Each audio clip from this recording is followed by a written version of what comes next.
Top Gun Maverick is soaring into box offices this weekend in a bit of a surprise for critics and audiences alike, and a good surprise at that, which is good news for the Tom Cruise Skydance Paramount picture. We're going to talk about some of those numbers, talk about the movie itself. I've now seen it twice. It is fantastic. I cannot recommend seeing this enough.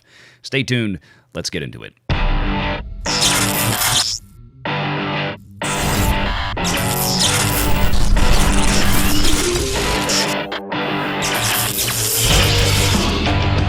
Renegade Online.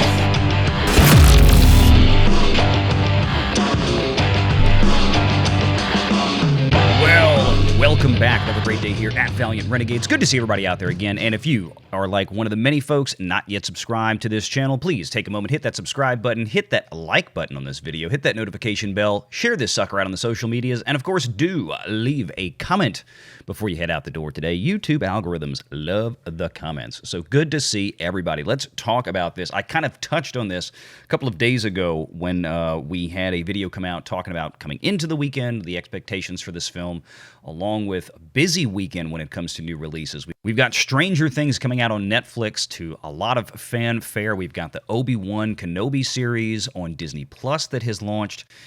So all of this is coming at the same time. But like I said, the big surprise this weekend was Top Gun Maverick. So let's take a look at where we are right now with that film.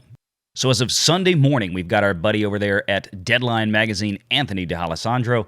Top Gun Maverick soars to $151 million. Fantastic Memorial Day opening. Best ever for Tom Cruise, a Sunday AM update. So, of course, these are not final figures. These are based on estimates, which typically happens at this point. But there's a lot of good data in this article to look at and tell us where we're going from here. Paramount is now calling the 4-day weekend for Top Gun Maverick at $151 million after a $38 million Saturday estimate, which is technically up 16% from Friday's $32.7, which is the $52 million total haul, less than $19.3 million that they factored in from Thursday previews. That uptick means a ton in today's market, given how older skewing this movie is. Now, this was an interesting part. Disney is still asserting that it will continue to own the Memorial Day weekend record with 2007's Pirates at World's End with $153 million. But again, we don't have final figures on this Top Gun movie yet. And of course, to be fair, that does not factor in things like ticket price inflation adjustments, which, again, as I do here, I'm going to be fair across the board. It's still a great Memorial Day weekend no matter how you slice it regardless. So worldwide for Top Gun 2 right now stands at, again, an estimated $248 million. I suspect that figure is going to be over the 250 mark by the time the final figures came in, because this thing has a tremendous audience and critic reaction to it, and we are going to talk about that in just a moment. Now, here's the updated demographics that are being tracked out there from the various places like Intelligence, from ComScore, places like that. Updated demos are 58% men, 42% women. Under 35-year-olds repped 45% of total audiences, which is a very promising sign considering the sequel is adapted to a wider demographic. Those over 35 repped 55%. Again, that's more unusual because we're talking about a movie that is a sequel to a 30-some-odd-year-old original. And the 18 to 34 segment repped 37%. I think that's going to come up as the popularity as this thing grows, and it looks like that's where it's going, which is exactly the opposite of what happened with Doctor Strange after that movie hit. We're going to show that comparison in just a moment. Close to half of the audience said Top Gun 2 exceeded expectations, while another 30% say that they would see it again in theaters. Those are very, very high numbers. One other thing of note in this article is right here. Overall, Intelligence reports that Memorial Day 2022 versus the holiday a year ago, ticket prices are up 7.5%. Premium large format, that's PLF tickets, are up 3.2%, and there's 69% more available seats for the public. Now, so part of what you need to understand on that is that factors all the tickets going on right now, which it would include, you still have Sonic the Hedgehog 2 out there, which granted is not repping very much this weekend. You also have the other kids' movies, The Bad Guys. You have some other movies that will bring in more younger audiences, which is going to skew the prices of those tickets down. Top Gun is going to be selling tickets at prices that are going to be more akin to what we just saw with Doctor Strange, which And Intelligence reported that the average price on opening weekend for Strange was somewhere around the $13 mark. So I think that is where we're looking more in line with Top Gun, because again, this is part of that variable ticket pricing scheme that all the big theater houses now are using when you get these big blockbuster films. Jurassic World Dominion, which comes out 2 weeks from now, that will be the next one that you will see that kind of upper echelon ticket pricing. And I can tell you the 2 shows that I went to averaged out to about $15 a ticket. So we have definitely climbed the ranks when it comes to that. So let's talk a little bit about why we are where we are. Now, again, usually I am not a fan of Rotten Tomatoes by any stretch of the imagination, but let's look down here. You got Bob's Burgers that came out again this weekend, which I feel bad for Bob's Burgers, but a pretty good critic scored 86% from Rotten Tomatoes. I think that's going to be a pretty good fan pleaser. If you're a fan of the television show, you're probably going to enjoy the movie. But let's look here at Top Gun Maverick. We talked about this in the last video. This thing is just ridiculous. 97% on a critic score for an action flick. That is very, very, very unusual. And that goes along with a perfectly or almost perfectly matched up audience score of 99%. Again, we usually see more disparity on movies, especially like this, with critics and audiences. But this really took me aback on Thursday morning and Friday morning when the Rotten Tomato scores came in. And then it was backed up here at CinemaScore. Now here on CinemaScore, you can see Bob's Burgers with an A, Top Gun Maverick with a very rare A+ score on CinemaScore. This is a surveyed score of audiences. And if you look down here by comparison, Doctor Strange in the Multiverse of Madness with a B+. That is, I believe, the lowest cinema score that any Marvel film has ever gotten. It's tied a few others, but that just goes to show when we talk about legs and performance in a minute, as we had in the previous Doctor Strange video, where I told you that Doctor Strange was not legging out all that well. It was very front-loaded, and then it just tanked as time went on. And then let's go over here to Metacritic, and there we go right there on Metacritic. You can see it for yourself. Again, very, very well received on the part of audiences here. Top Gun Maverick with a 78% Metascore, user score at a 9.0.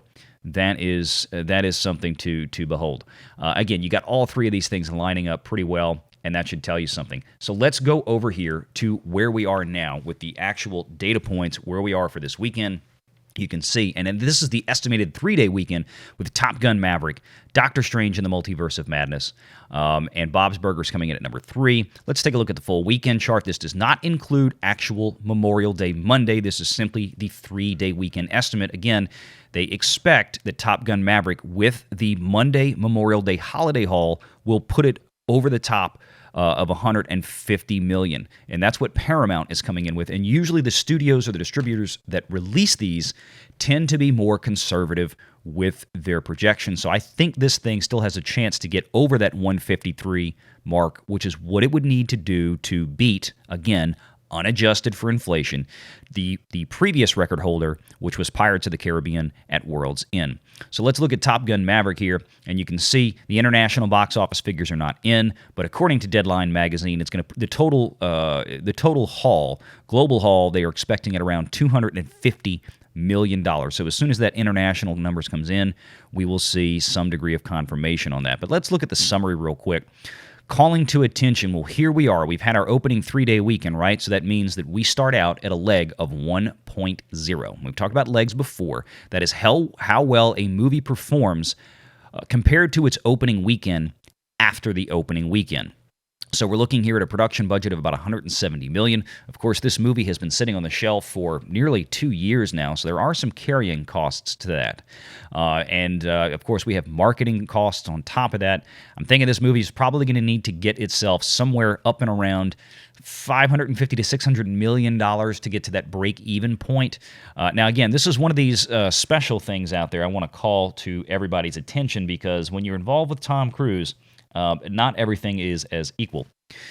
So what I mean by that is that Tom Cruise is one of those rare movie stars that still exists that has a tremendous degree of clout when it comes to these films. His company, Skydance Pictures, co-produces and co-finances this with Paramount, and it's a pretty poorly kept secret in Hollywood that when it comes to these Tom Cruise movies, Tom Cruise walks away, or at least Skydance is going to walk away with more of the profit take, more money than Paramount will. Paramount is kind of on board for distribution. And if you go see this film, you'll see the previews for MI7, Mission Impossible 7, also a Tom Cruise, Skydance / Paramount joint venture. So Tom may walk away with a good bit of money on this before Paramount sees a dime. It's possible that, again, the contracts for his movies are a little bit more of an anomaly when it comes to Hollywood productions. Now, this is key. When you're talking about Doctor Strange and the Multiverse of Madness before, as compared to this, and I've been lamenting at how poorly it performed after its opening day, as a matter of fact, not even really its opening weekend. Look here at Top Gun Maverick. You've got 19.3 million in Thursday previews for a total of 52 million Friday, which includes that preview day. It fell to 38 million, which really wasn't so much of a fall, again, when you consider that 32 million of that or so was actual Friday. But the fall was 27%. The fall to Sunday, and again, these are estimates at this point. I think this is actually going to be better. It only dropped 11%. Now, let's go back and look at Doctor Strange in the Multiverse of Madness again. Opening weekend, of course, at 187 million. Nothing to balk at.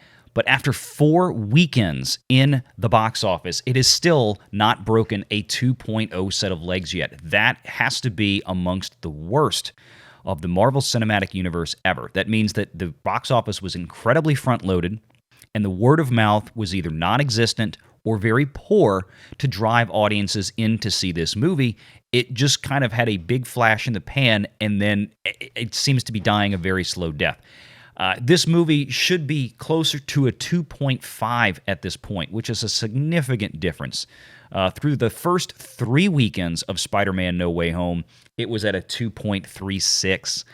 This is going to be one of the worst leg outs for any Marvel Cinematic Universe film that they've ever done, bar none. It's amazing, and I think it bodes ill for Thor: Love and Thunder. Yes, this movie made money, certainly, but when you look at something like this, the trajectory of a franchise like this, it should portend to Disney and Marvel Studios that they may have some serious problems on their hands, because audiences are going to be more reluctant to front load another movie right after it, like Thor: Love and Thunder, whose previews, frankly, don't look all that appealing.